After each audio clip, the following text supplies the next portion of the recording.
Hey guys, welcome back to the channel. Thank you for being here. My name is Andrew, coming to you from rainy Costa Rica. Today's topic is going to be, could you be loved? Think about that for a minute. Guys, if you like the content, please like, subscribe, and share. So this is a question I get frequently. Could you be loved? In other words, people ask me, am I lovable? Could I be loved? The answer to that question is absolutely 100% you could be loved. That's everybody on the planet could be loved. Now, many times people doubt themselves and they question themselves specifically post-narcissistic relationship, wondering, could they be loved? Like, will they ever find love again? Can someone actually love them?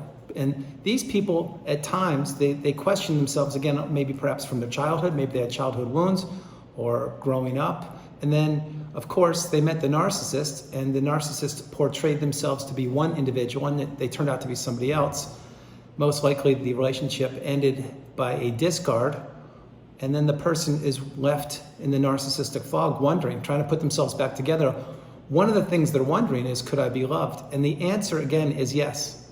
With almost 8 billion people on the planet, everybody can be loved. There is certainly somebody for everybody. There's just no two ways about it. Having said that, I'm going to flip the coin for you. Now, is the person you loved, could they fall in love with you? And if that was a narcissist, the answer is a resounding no.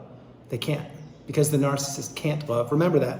The narcissist manipulated you and used you and took your resources from you, like I mentioned frequently on the channel, which included your looks, your money, your time, your energy, your physical health, your social circle, your job perhaps, certainly your friends and your status, meaning let's say all the trust that you built up in relationships.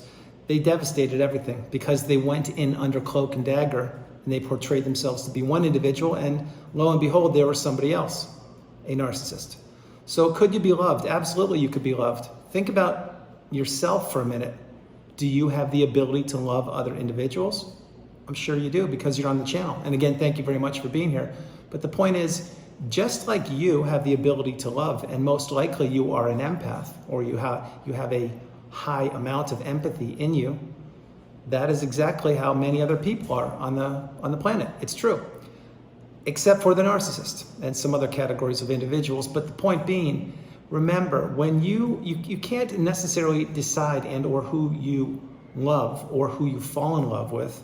This is a feeling. It's experience. It's your instincts, it's your emotions, it's your aura, it's your energy, it's your spirit, it's everything that makes you you. And going back to when you met the narcissist, let's say it was a romantic relationship, as an example, you were literally being played, you were being manipulated, you were being taken advantage of, because the narcissist did their homework on you, they did their reconnaissance on you, and they figured out that, wow, this person has a lot to offer. They can be my personal assistant or the unpaid helper, or I can actually put a wedding ring on this finger of this individual, which turned out to be you, and then I can just completely, slowly devalue them, have them do everything for me while I sit back, reap the benefits of the relationship. And of course, I go behind this individual again, which turned out to be you, and I get multiple sources of supply throughout the relationship. The whole time you, again, the person watching the video, you are doing this. You're spinning around and around and around in the narcissistic fog, being devalued, being gaslit, being stonewalled, given the silent treatment, experiencing rage fits. You're being treated about as poorly as you ever could possibly dream of, or imagine, I should say. And you didn't know what you were dealing with until, again, you found channels like mine and many others. And then you had your first light bulb moment. And this is exactly where the narcissist wanted you. They wanted you in the narcissistic fog, working for them, literally. That's what they wanted. And that's why many times, when the narcissist goes back for round 2, 3, 4, 10, 20, whatever it is, and they try to hoover you, that's why they're playing on your heartstrings, because you are thinking, could you be loved? And you're thinking that this time would be different, that the narcissist or the toxic individual has changed and they actually do love you, but they don't. They never have, they never will. It's just not gonna happen. Now, I'm not trying to trigger you or upset you, I'm letting you know. Bear in mind, the narcissist jumps from person to person, relationship to relationship, blowing up every relationship, blowing up every friendship, blowing up every business relationship, whatever they do. Nothing is stable. It's always like this, boom, boom, goes up and down. That's what it does in a narcissistic relationship, because the narcissist can't be civil, they can't be peaceful, they can't just be. They need to be causing devastation, destruction, commotion, disruption, and they want you in the narcissistic fog. So getting back on track, could you be loved? Absolutely. With the right individual, I'm certain you could be loved, and you deserve to be loved, just like we all do. The thing is, you deserve to be with a healthy individual, someone who's going to respect your boundaries, someone who's going to have your back, someone who's going to want to build a future with you, someone who's going to mention to you their dreams, hopes, aspirations, and goals, and these will be legitimate, and hopefully they align with yours, and then you two can have a romantic relationship, and off you go. However, this is not what it was like in the narcissistic relationship. Remember, the narcissist wanted to simply manipulate you and take advantage of you.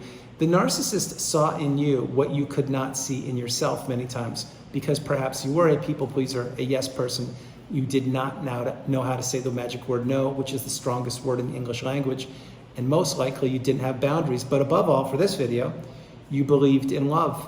And you finally thought you found somebody, you finally met somebody that could love you.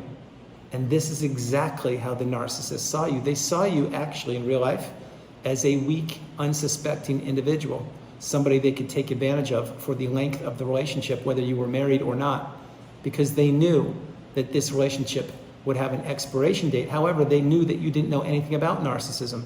And slowly and insidiously, the narcissist, when you first met them, of course you experienced the love bomb / euphoric stage, but after that, after they knew that they sank their dirty fangs into you, they began to devalue you. And slowly and surely, you became not the flavor of the month.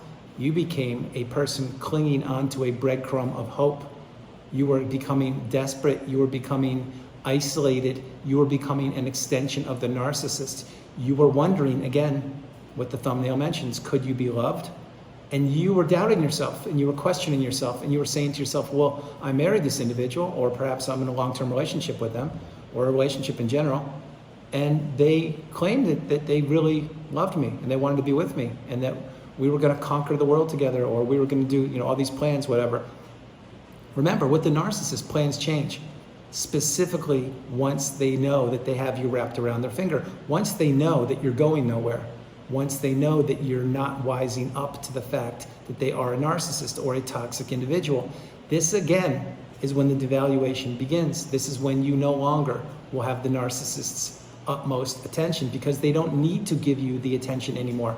Remember, during the beginning of the relationships, love bomb / euphoric stage, the narcissist literally figuratively wore a mask to manipulate you, to mirror back your interests, to listen to you, and to say and to align up with you. This is all so you would become attached to them, i.e. perhaps fall in love with them, and they would never become attached to you. They certainly can't love you. We know that now.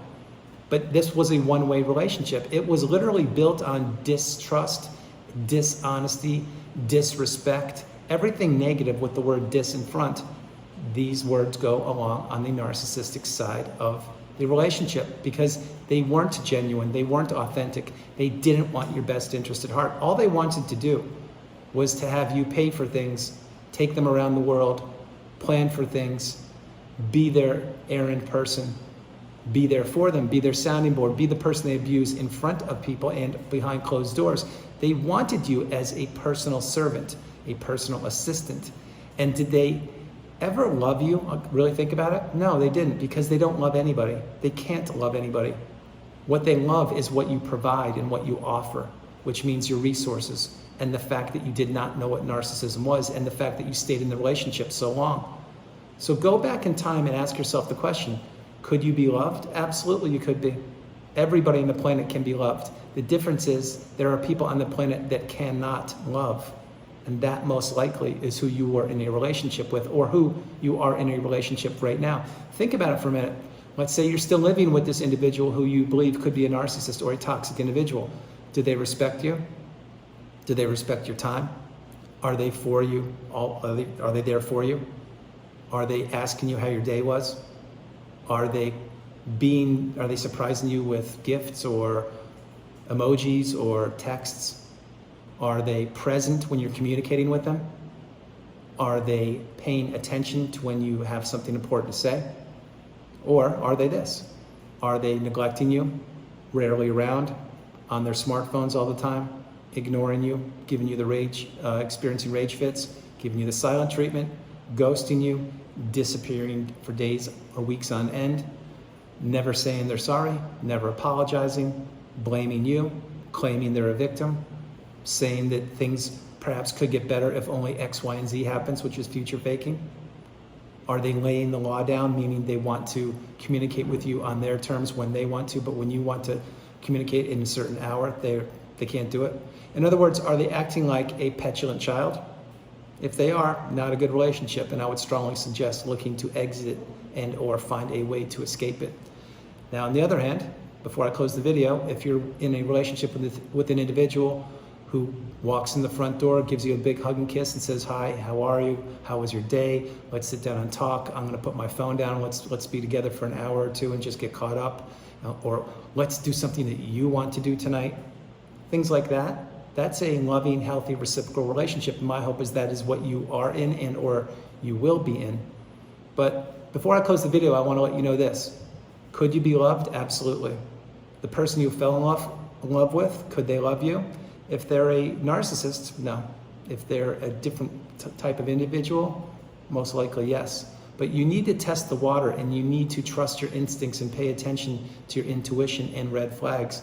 In the future, if people that you're connecting with, they don't align with you, and this goes for romantic relationships, friendships, business, whatever, if they're not really giving you the time of day, or they're not aligning with you, or something's just off about them, huge red flag. You don't need to be with that person. Don't invest any more than necessary, because there, like I mentioned frequently, there are 8 billion people on the planet. You don't need to line up with this person. There are so many other people who actually will be there for you. Guys, that's the video. I hope you liked it. I loved doing it from beautiful Costa Rica. This is Andrew. Namaste. Have a great afternoon. Stay true, stay blessed. Continue to become awakened and aware, and understand, could you be loved? Absolutely. Not a doubt in my mind. There is someone out there for you. There are many people out there for you. It doesn't have to be romantic. Many people love you, I'm certain. The thing is, perhaps the person you fell in love with could not love you back, and that was the narcissist. So you need to understand that message.